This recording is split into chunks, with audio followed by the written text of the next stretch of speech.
But we see more and more how gradual climate change can lead to abrupt shifts in ecosystems and in economies. And it is possible that you push something very gradually and suddenly it hits stuff that we care about. Either the storm surge is just below the levee in New Orleans and people living in New Orleans go about their business, or it's just above the levee in New Orleans and people in New Orleans are very, very unhappy about that.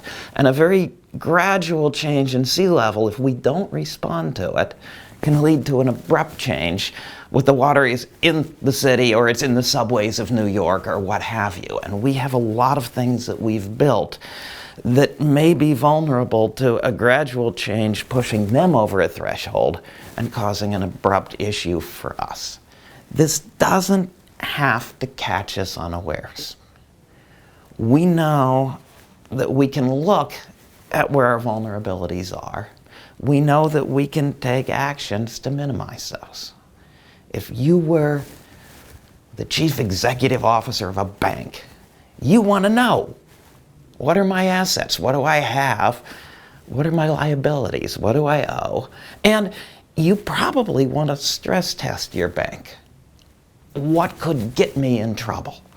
And then your job is to make sure it doesn't get you and things keep working at your bank. We can think about doing that for society.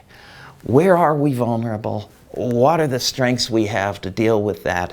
What are the stresses? The rising water next to New Orleans, the rising ocean around all of our coasts. What are the stresses that could put us in trouble? And how would we deal with this? We will be better off if we build an early warning system for abrupt climate change that finds out our strengths, our weaknesses, and what might come after.